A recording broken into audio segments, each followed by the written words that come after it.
Abra sua Bíblia aí, se você trouxe a sua Bíblia. Evangelho segundo nos escreveu Mateus, no capítulo de número 13, os versos 44, 45 e 46. Somente esses três versos. Mateus 13, versos 44 a 46. Todos acharam? Amém. Diz assim a palavra de Deus: também o reino dos céus é semelhante a um tesouro escondido num campo, que um homem achou e escondeu. E pelo gozo dele vai, vende tudo quanto tem e compra aquele campo. Outro sim, o reino dos céus é semelhante ao homem negociante, que busca boas pérolas, e encontrando uma pérola de grande valor, vendeu tudo quanto tinha e comprou-a. Podeis assentar. Eu dei o tema para esta mensagem nesta noite, de o que é essencial eu encontrei em Jesus. Nós precisamos, na nossa vida, em todo tempo, nós temos que aprender a discernir o que é importante para nós e o que é essencial. O que é bom e o que é ótimo. Porque às vezes nós abrimos mão de algumas destas coisas. Às vezes abrimos mão do ótimo pelo bom, abrimos mão do essencial pelo aquilo que é circunstancial, por aquilo que às vezes é necessário, mas não é o essencial naquilo. O que é, pastor? Então, é essencial. Essencial é aquilo que você não pode ficar sem naquele momento, ou durante a sua vida, você não tem como você ficar sem. Importante são coisas que a gente pode ir levando. Então, coisas importantes a gente não precisa ser executada, às vezes, no mesmo dia. Coisas importantes podem vir a se tornar coisas essenciais. Algum dia na vida elas podem vir a se tornar essenciais. Mas que às vezes, no momento, na circunstância, ela é simplesmente importante. Mas, em todo momento, em todo período da nossa vida, nós temos que aprender a fazer essas escolhas. Escolhas na nossa vida, no nosso casamento. Nós temos que aprender se naquele momento, por exemplo, uma casa nova é essencial, ou ter uma família unida é essencial. Para as esposas, principalmente, vivem um drama grande. Ser uma boa profissional, ou cuidar da sua casa, cuidar dos seus filhos. O que é essencial para você? O que é essencial para aquele que tem grandes responsabilidades financeiras nas suas mãos, às vezes? O que é essencial? Você ficar rico a qualquer custo, ou você manter uma ética, e manter a sua ética, aquilo que Deus fala, aquilo que você aprendeu dos seus pais, aprendeu na sua vida, ao longo da sua vida? O que é essencial? Então nós temos que discernir isso.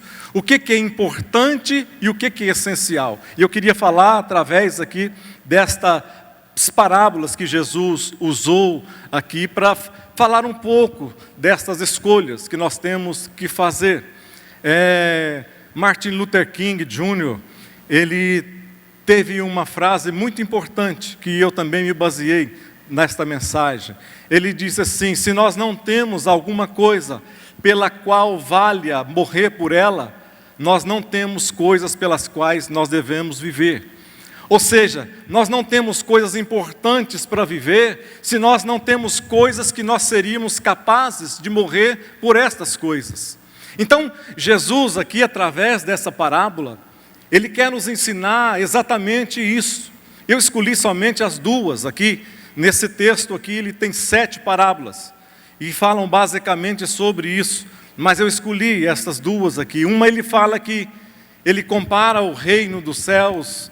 Eu não vou entrar em detalhe do reino aqui, porque a maioria de vocês compreende o que é o reino, um rei, um reino que o presente ou um reino futuro, mas importante também que às vezes esse reino habite em nós, esteja vivendo dentro da nossa vida. O que Jesus está dizendo aqui nessas duas parábolas? Ele conta que o reino, ele é semelhante a um homem. Preste atenção. Há um homem que está caminhando nas fazendas, nos lugares, andando pelas terras, e num determinado momento ele encontra, não dele, mas ele encontra um tesouro. A Bíblia diz e ele achou isso tão regozijante, aquele homem achou tão importante achar um tesouro enterrado, em uma terra que não lhe pertencia, mas ele não achou importante a terra, ele achou importante o tesouro. A Bíblia diz que ele vai, vende tudo o que tem e compra aquela terra para ficar com aquele tesouro. E na outra parábola, Jesus diz que também o reino dos céus é semelhante a um homem que é negociante de pérolas. Ou seja, o que é um negociante? Um negociante é aquela pessoa que ele não simplesmente, principalmente nos tempos antigos, que a moeda era escassa.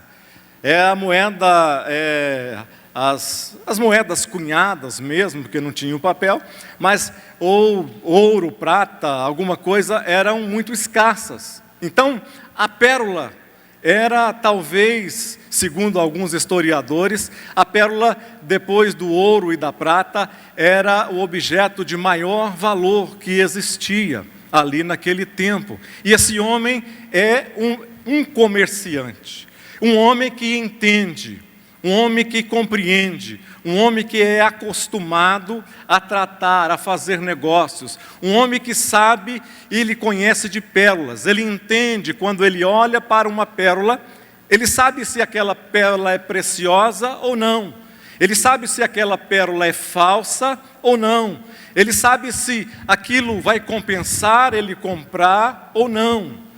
Negociante é aquele homem que ele não só vende, mas ele faz trocas, faz barganhas. Aquele homem que tira às vezes de uma coisa e coloca ali a sua função em outra coisa. Isso foi o papel que Jesus exatamente fez por nós. Preste atenção. Jesus é como um comerciante também. Ele fez o que na nossa vida? Ele tirou os nossos fardos. Arrancou as nossas dores, arrancou aquilo que trazia angústia na nossa alma, aquilo que trazia desprazer, aquilo que trazia depressão, aquilo que trazia enfado, canseira da nossa vida. E Ele fez isso, arrancou de nós e colocou outra coisa no lugar, colocou a sua perfeita paz. A paz, a Bíblia diz, a paz que nós temos, o mundo não pode nos dar. Diga graças a Deus por isso. Então, nessas duas parábolas que Jesus conta, e eu entendo que esse homem que entendia, principalmente aqui de pérolas, aqui, ele sabia e ele entendia, e durante muitos anos da sua vida, ele procura uma pérola de grande valor, porque ele tinha não só vontade de ficar com aquela pérola, mas ele tinha vontade de tomar aquela pérola para si e ficar com ela independente de quaisquer coisas, de quaisquer circunstâncias. Quando a Bíblia diz que esse homem, quando ele encontra aquela pérola, eu imagino a emoção que aquele homem teve ao ter nas suas mãos, quando alguém mostra para ele aquela pérola, e ele olha para aquelas pérolas com os olhos talvez reluzentes, com os olhos ali, a alegria estampada no rosto, e a Bíblia diz que ele então faz as contas, e vai e vende, o que ele vende? Tudo o que tem, e compra aquela pérola. Aquele homem não comprou aquela pérola para negociar. Aquele homem não fez a aquisição daquela pérola para negociar. Mas ele fez a aquisição daquela pérola porque ele achou que aquela pérola era a pérola e o objeto mais importante que ele já teve na sua vida. Um desses homens, na primeira parábola, Preste atenção. Ele nunca quis encontrar tesouro. Ele nunca buscou o tesouro. Ele nunca foi atrás do tesouro. Ele nunca foi buscar perguntar para pessoas aonde que havia tesouros, não. Ele simplesmente um dia está caminhando, está andando e tropeça num tesouro. Assim às vezes é a nossa vida, a nossa própria vida. Preste atenção numa coisa. Às vezes nós não procurávamos, nós não queríamos achar esse tesouro precioso que é Jesus na nossa vida. Nós andávamos de um lado para o outro, dando de ombros, pessoas falavam de Jesus, nós não queríamos, pessoas expressavam que teve um encontro com Jesus, nós simplesmente ignorávamos. Até que um dia nós tropeçamos por alguma coisa, nós encontramos Jesus. Muitos de vocês, muitos de nós que aqui estamos, vivenciaram esta história. Da mesma maneira, se encontraram com Jesus, não porque às vezes queriam ir atrás de Jesus, mas talvez porque simplesmente Jesus foi atrás de vocês, foi atrás de nós, e fez simplesmente, e essa troca tremenda que existente na nossa vida, Ele arrancou da nossa alma a tristeza, a dor. Você que não queria Jesus, agora você, quando encontrou Jesus, você acha que é o objeto mais precioso e você não pode mais ficar sem Ele. Aquele outro homem não. Aquele outro homem buscava. Aquele outro homem queria. Aquele outro homem ansiava por encontrar aquele tesouro. Também assim somos nós, muitos de nós. Buscávamos, não sabíamos aonde encontrar, não sabia como procurar, não sabíamos como nós iríamos encontrar a paz, não sabíamos, mas nós buscávamos.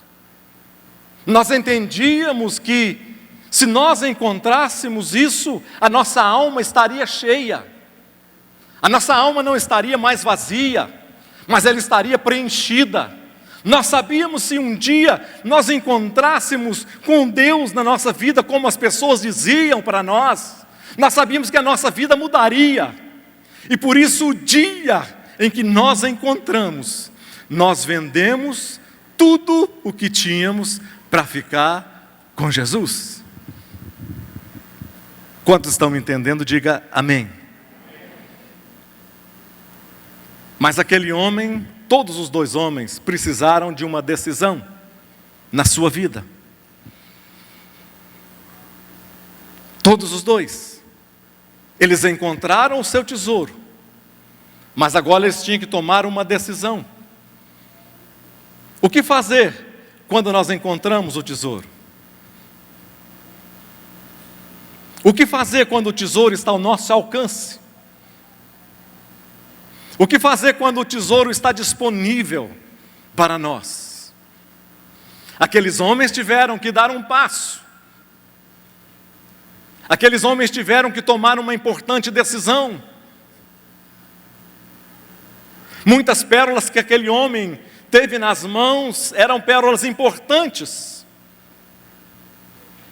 Eram pérolas que fizeram parte da sua vida. Eram circunstâncias do seu dia a dia. Eram histórias marcantes. As pérolas que aquele homem já passou nas suas mãos eram pérolas que faziam parte do seu dia a dia, da sua história. Mas agora ele tinha que tomar uma decisão. Eu vou abrir mão de ficar barganhando pérolas, ou eu vou pegar e conquistar e ficar, e nunca mais eu vou abrir mão da pérola mais preciosa que eu já encontrei em toda a minha vida. Muitos de nós temos dúvidas. Muitos de nós procrastinamos o tempo. Muitos de nós não entendemos sobre esta realidade circunstancial ou uma realidade eterna. Se o que é hoje, se for importante ou se for essencial, vai alterar todo o nosso futuro. a nossa maneira de enxergar, a nossa maneira de viver, a nossa maneira de amar, a nossa maneira de estar com pessoas, junto com pessoas, a maneira de nós estarmos com a nossa família, a maneira de nós estarmos com os nossos amigos, a maneira de nós estarmos dentro de uma igreja. Isso tudo muda. Aqueles homens tiveram que tomar esta decisão. E a decisão que eles tiveram que tomar era se elas vender o que precisava ou vender as suas posses para adquirir aquelas pérolas. Eu entendo que muitas vezes as nossas decisões são difíceis de ser tomadas. Quando eu encontrei a Jesus, eu buscava a Jesus. A minha mãe era crente, a minha família era crente, a Cássia era crente, é pequenininha, mas era crente. A minha mãe foi crente e eu estava talvez com 10 anos de idade. A Cássia estava com, 7 anos, e a Aliana, minha irmã mais nova, estava com uns 3 anos de idade. A minha mãe encontrou essa pérola preciosa. Ela nunca abriu mão.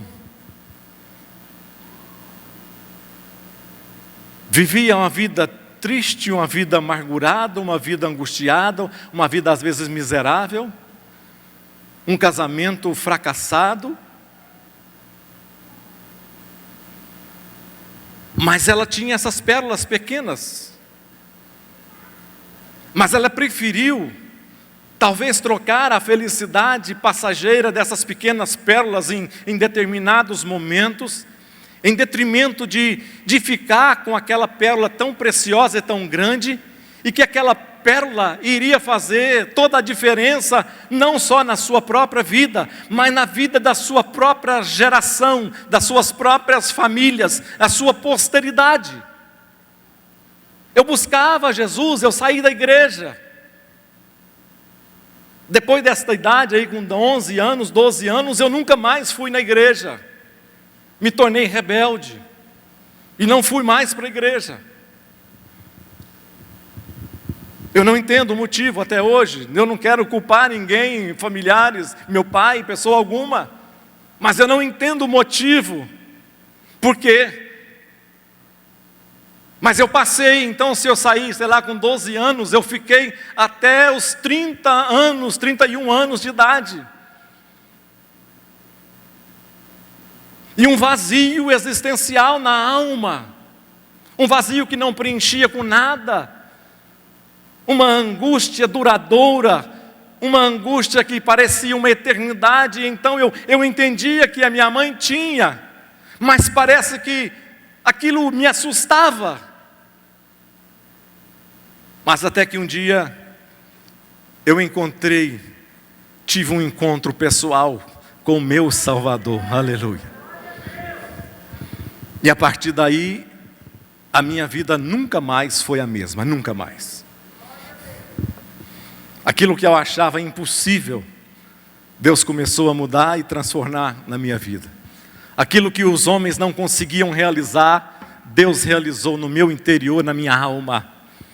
Aquilo que era fardo, canseira, enfado, Deus colocou um novo ânimo, uma nova alegria, uma nova perspectiva de vida e uma razão agora para morrer. Porque eu tinha um sonho.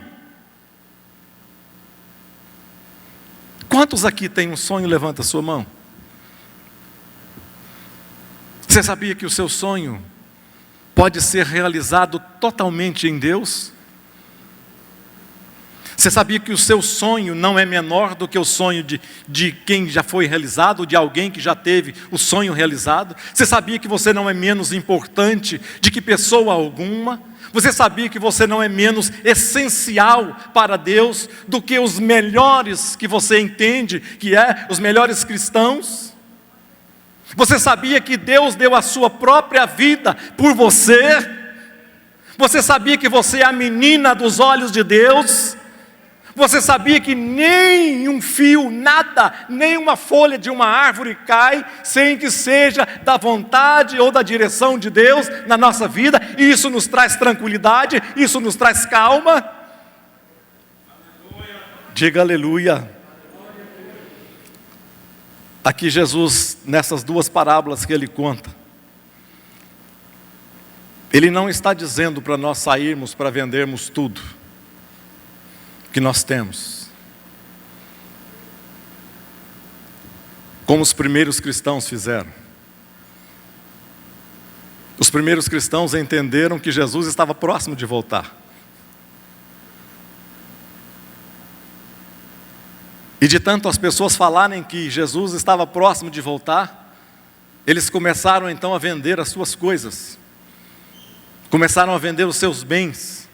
Se eu não vou precisar disso aqui mesmo e Jesus está voltando, eu vou vender todas as coisas. E Jesus não voltou naquela época. Jesus não voltou na época dos antigos. Jesus não voltou durante a Idade Média, que muitas pessoas achavam. Jesus não voltou quando Hitler estava no poder, quando muitas pessoas achavam. Jesus não voltou agora, quando algumas pessoas aí marcaram a volta de Jesus. Não. Mas Jesus pode, em cada momento da nossa vida, Ele se volta para cada um de nós, e Ele tem um encontro pessoal comigo e com você. Isso é mais importante. Porque se eu tiver um encontro pessoal com Jesus, se Ele voltar para mim, e se eu voltar para Ele, não importa a situação que eu estiver, se eu estiver vivo, eu vou ser transformado, se eu estiver morto, eu vou ser transformado em glória e vou viver com Ele. Jesus não quer que nós vendamos as coisas e saiamos aí vendendo coisas. Não. Ele apenas precisa que nós possamos ser testados, a nossa fé. Preste atenção numa coisa. Eu achei importante. O que Jesus quer na nossa vida é ver a intenção do nosso coração. Ele não quer nada que nós façamos e saiamos dessa maneira, distribuindo e vendendo coisas. Tinha um irmão que numa igreja que nós estávamos e frequentávamos, que ele era uma pessoa muito rica. E ele entendia que se ele fosse muito bom, se ele distribuísse 100 cestas básicas por mês, ele estava em paz com Deus. E que isso faria um bem demais da conta entre ele e Deus, ele seria o cara. Não é nada disso. Mais do que às vezes as nossas ações, muito mais às vezes do que as nossas próprias ações, Deus quer ver a intenção do nosso coração. Ele não quer ver se eu vou vender tudo que eu tenho para servi-lo e segui-lo, mas Ele quer saber se em determinada situação eu seria capaz, a intenção do meu coração, eu seria capaz de priorizá-lo como melhor e vender todas as coisas, ou deixar todas as coisas, abandonar todas as coisas por amor a Ele. Deus não queria que Abraão matasse o seu filho, o seu bem mais precioso, a sua pérola, o seu tesouro, aquilo que ele tinha conquistado, promessa de Deus na sua vida. Deus não queria que Abraão matasse Isaac, porque ele era a pérola preciosa disso. Mas Deus queria saber, porque Deus tinha um plano maior, um plano superior, um plano que englobava grandes coisas, englobava outros projetos na vida de Abraão. Então Deus pretendia ver a intenção. Ele não queria sangue, Ele não queria sacrifício humano, mas Ele queria saber a intenção de Abraão, o que era prioridade na vida de Abraão, o que era essencial na vida de Abraão. Era Deus ou era o seu projeto que ele tinha conseguido conquistar? O que era essencial para ele?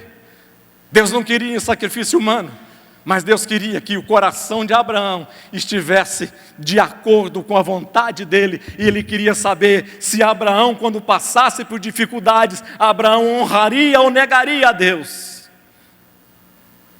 Diferente daquele jovem que se encontra com Jesus ali no templo, e ele faz a pergunta correta para Jesus. Ele diz: Senhor, o que é necessário para me herdar a vida eterna? E Jesus responde para ele, é necessário, Jesus fala os mandamentos. E ele diz: Senhor, eu faço tudo isso desde criancinha. Ou seja, para nós fazermos as letras, para nós colocarmos coisas que às vezes nós não vivenciamos e não vivemos, é fácil. Uma coisa é eu pedir para você se entregar totalmente a Deus. Outra coisa é eu mesmo me entregar nas mãos de Deus. Quando Jesus fala para aquele jovem: não, você quer herdar a vida eterna, ou seja, o reino de Deus? Sim, quero. Ele falou dos mandamentos para aquele homem, e aquele homem diligentemente, ele fala que seguia ou servia aquilo tudo. Mas quando Jesus toca no que é precioso, aquele homem, a Bíblia diz que ele sai de cabeça baixa. Porque aquele homem, o reino de Deus que ele tanto falava, e que ele tanto falava para as pessoas, dava palestras, dava seminários, pregava sobre aquilo, pregava sobre o reino de Deus, pregava sobre os mandamentos, dizia sobre os mandamentos todos, era uma coisa. Mas agora Jesus, olhando para ele, entre a teoria e a prática, entre o que é prioridade e o que é essencial na nossa vida, o que nós vamos escolher? O que nós escolhemos? Jesus não precisava, não queria o dinheiro daquele jovem, assim como ele não queria o sacrifício de Isaque, mas ele sabe aonde está, ou estão, as intenções do nosso coração. Sabe aquilo que nos segura, aquilo que nos prende, aquilo que nos arrasta nesta terra, aquilo que nos foca o nosso olhar, que não tira os nossos pés, não levanta a nossa cabeça para o alto. Ele sabe aonde. E por isso mesmo, quando Ele tem um projeto grandioso para mim e para você, Ele faz com que nós possamos ter uma escolha. E temos que escolher mesmo que doa. Mas quando nós fazemos esta escolha, a escolha vai fazer com que a gente possa colher frutos maravilhosos, frutos cheios de sabor, frutos valorosos, pedras preciosas, pedras valorosas e a pedra da vida. Diga glória a Deus.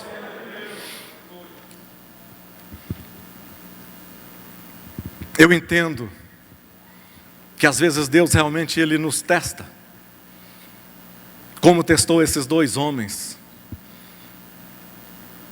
Aquele jovem, quando Jesus fala das riquezas, vai e vende tudo o que você tem, distribui para os pobres. Ou seja, ele tinha que fazer duas coisas que ele não estava acostumado. Primeiro, vender tudo que ele tinha, e depois, daquilo que ele não queria ficar, estar perto dos pobres, das pessoas miseráveis da vida, porque ele estava num nível mais elevado. E Jesus diz: vai, vende tudo o que você tem, depois distribui aos pobres, e depois vem e me segue. E você então vai encontrar o reino de Deus. A Bíblia diz que aquele homem então abaixa a sua cabeça, fica triste, vira as costas e vai embora.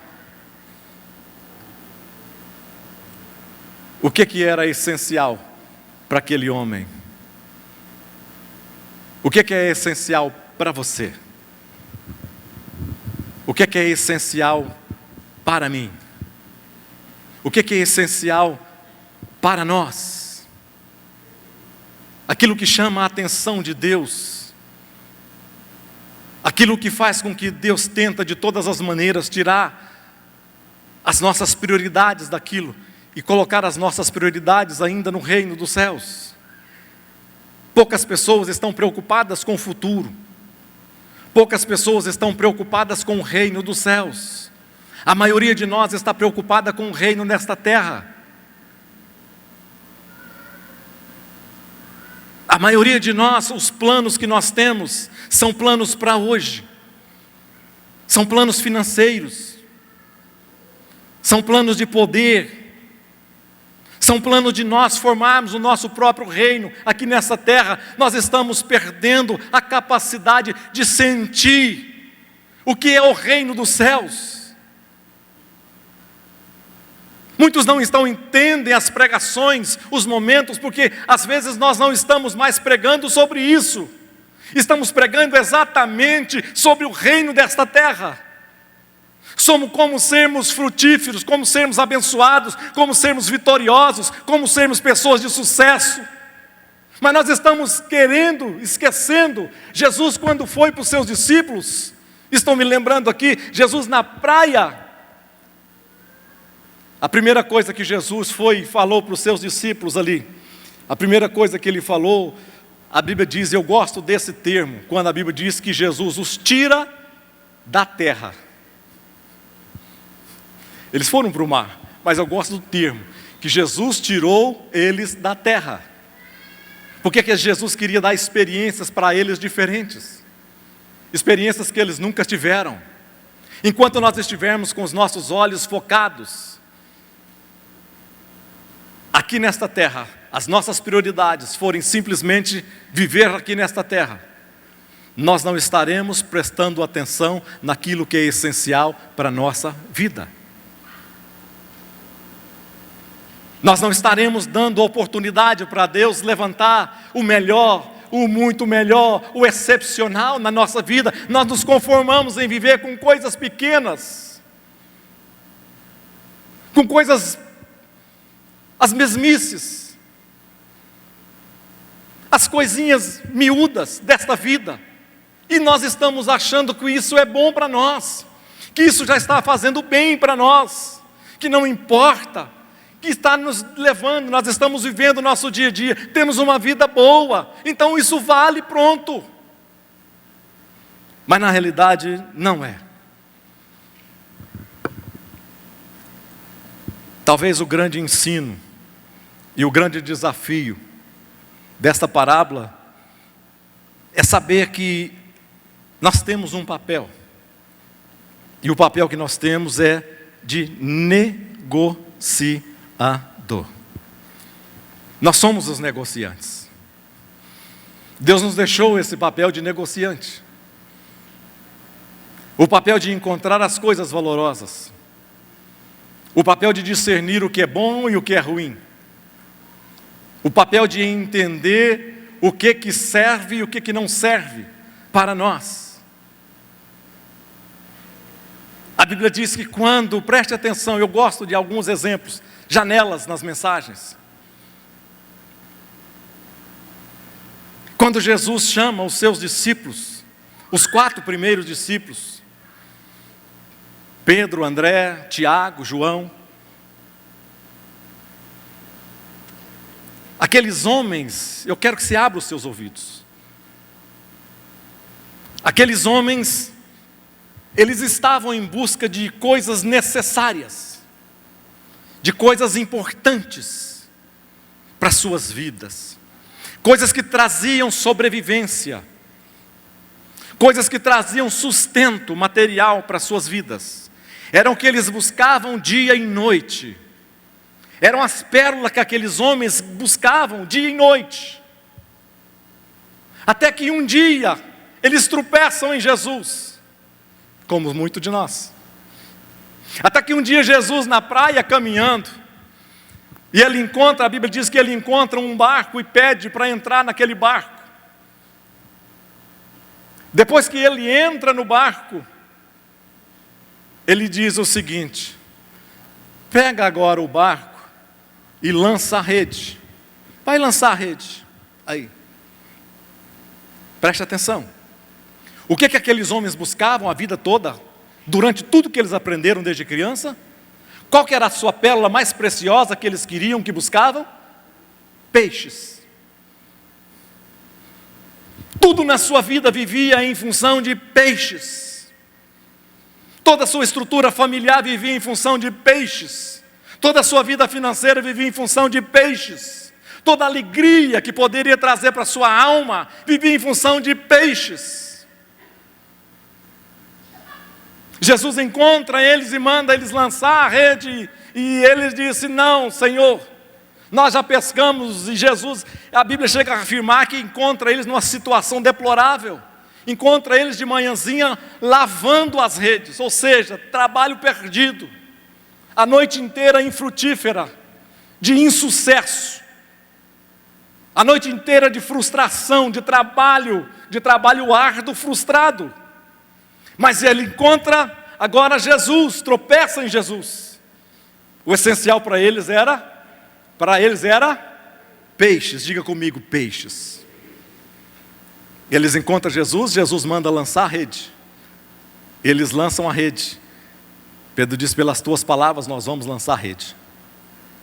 E quando eles lançam a rede, a Bíblia diz que a pesca foi tão grande, a pesca foi tão imensa, que eles nunca tinham pescado igual. E que as redes se fendiam, as redes se abriam de tantos peixes. Ou seja, o que eles mais buscavam na vida, eles agora tinham nas suas próprias mãos. Mas eles chegam na praia, o que era tesouro para eles, agora vai começar a ser algo inútil, sem valor. Quando eles chegam na praia, Jesus disse assim, para alguns deles no início: vocês a partir de agora vão ser pescador de homens. Sabe o que a Bíblia diz? O que era importante para eles? Peixes. O que eles tinham pescado em abundância? Peixes. Agora eles chegam na praia e tudo que eles mais queriam estavam lá. Mas Jesus diz, a partir de agora vocês vão ser pescador de homens.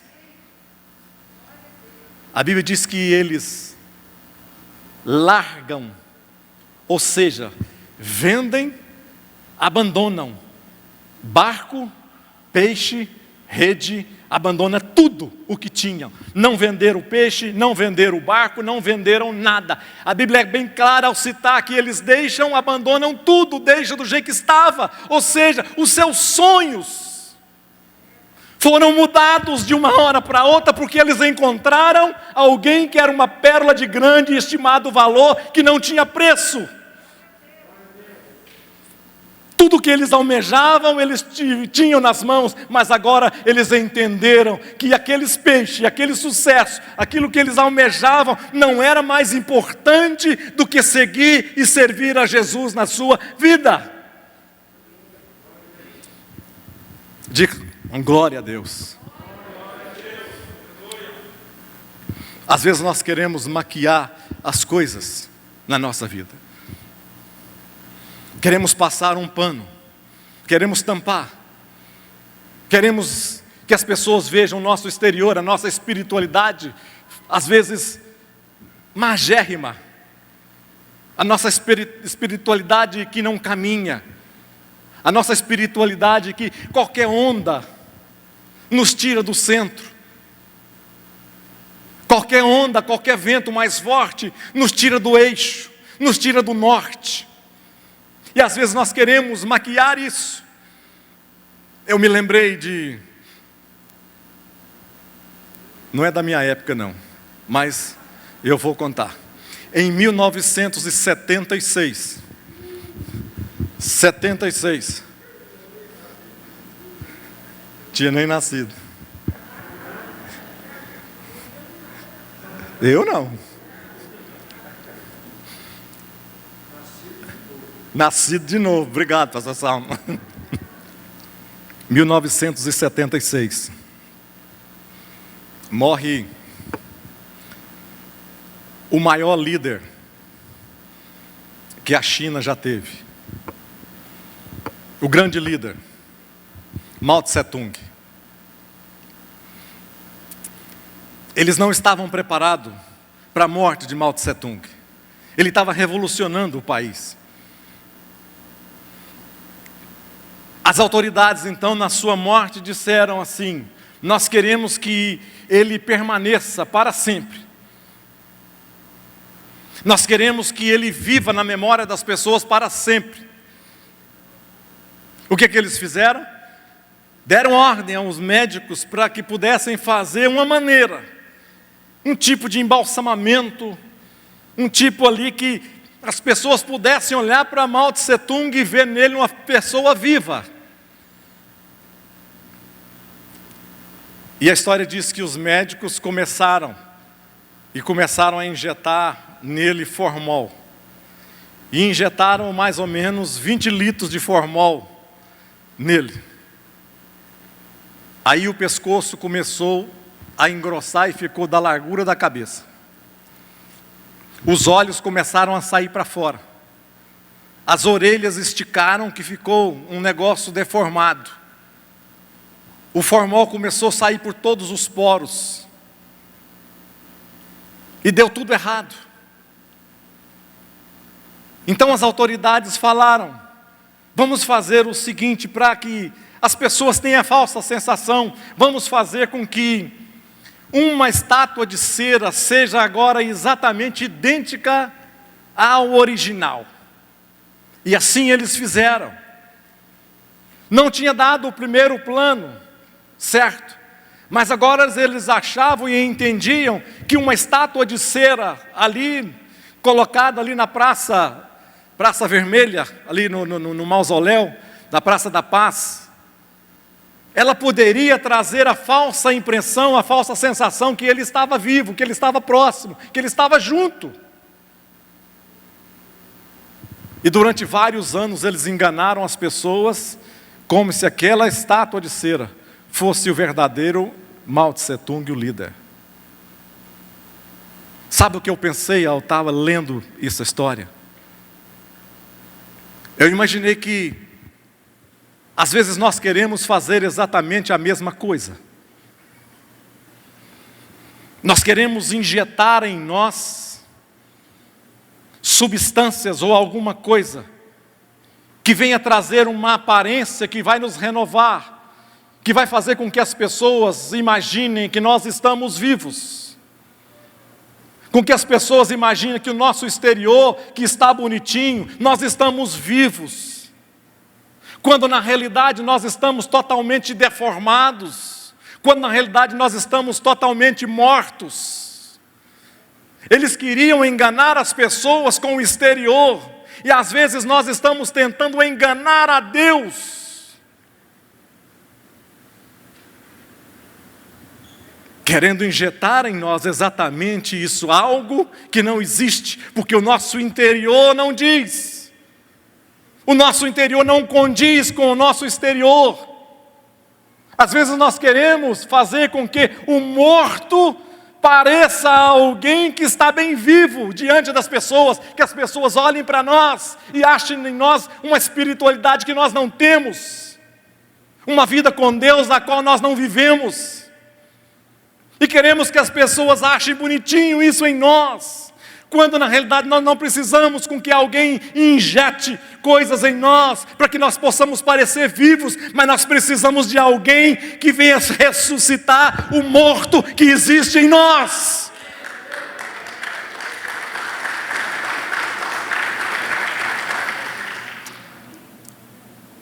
Eu acho que nós precisamos de fazer a escolha certa. Eu acho que nós precisamos tomar as decisões corretas. Eu acho que nós precisamos olhar para nós. Amanhã é dia dos mortos, não é isso? É dia dos mortos, finados, né? O nome do negócio é finados.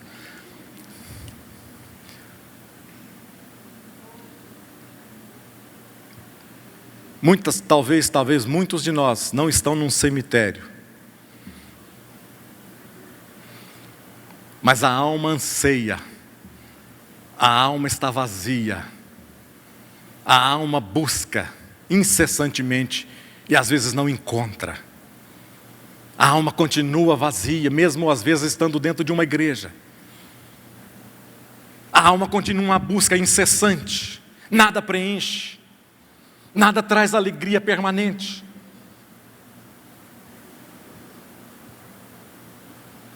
Tem um nome que, no grego, para carpinteiro, a palavra tecton. Tecton é carpinteiro. O tecton era aquela pessoa que saía nos vales, nas montanhas. Era aquele homem que era capaz de construir paredes, construir casas, reformar. Era aquele homem que tinha capacidade de elaborar projetos. e de construir projetos. Então aquele homem, aquele marceneiro, ou aquele carpinteiro, aquele técton, ele saía então nos vales, nas montanhas, em busca das árvores. As árvores para que ele pudesse trabalhar. Das árvores para que pudessem ser um instrumento do seu trabalho.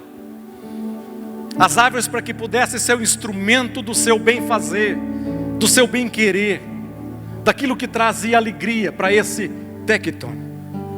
Então ele buscava lá nos montes aquelas árvores, escolhia aquelas árvores, trazia para a sua oficina, e aí ele começava o trabalho de transformar aquelas árvores em obras de artes, em transformar aquelas árvores em instrumentos úteis, em transformar aquelas árvores em objetos que as pessoas olhariam e não veriam mais que era uma árvore, às vezes torta, às vezes infrutífera. Mas aquele técton, aquele homem, aquele carpinteiro, ele tinha esta capacidade de transformar o inútil em útil, de transformar o que não era naquilo que era. Jesus é exatamente esse carpinteiro, que ele foi em busca de mim e foi em busca de você.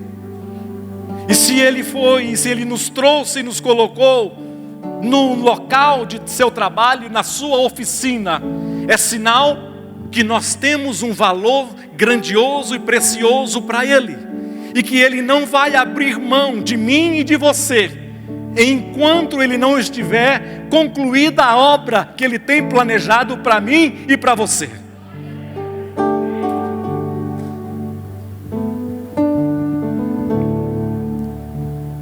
Jesus está em busca destas pessoas nesta noite. Pessoas que escolhem, pessoas que buscam coisas essenciais, pessoas que estão em busca da pérola perfeita, da pérola preciosa, da pérola que vale a pena vender tudo, ou dar a sua própria vida, ou dar tudo que você tem de mais importante. Mas você vai ter o prazer de ter esta pérola na sua vida. Jesus é o mesmo carpinteiro que vai transformar a minha vida e vai transformar a sua vida e vai fazer o projeto que Ele tem na nossa vida, no nome de Jesus. Feche os seus olhos. Eu quero orar por você nesta noite. Eu quero orar porque eu entendo que Deus não reúne pessoas por reunir. Deus não reúne pessoas para simplesmente ouvir palavras. Deus não reúne seus filhos simplesmente porque Ele quer simplesmente ter uma palavrinha. Não. D.L. Moody tem uma palavra que ele diz assim: o Evangelho não foi feito para nos tornar a vida melhor, mas o Evangelho foi feito para transformar a nossa vida. E eu quero orar nesta noite para que isso possa. Você vai sair daqui no nome de Jesus, e você vai estar levando para sua casa, vai estar levando no seu coração, vai estar levando parte daquilo que o Espírito Santo falou ao seu coração nesta noite, que queimou na sua alma. E você vai meditar sobre isso, e você vai falar com Deus aquilo que Ele quer, aquilo que Ele precisa, e aquilo que você vai fazer para que você possa estar fazendo exatamente nesse projeto que Ele quer construir na sua vida. Feche os seus olhos.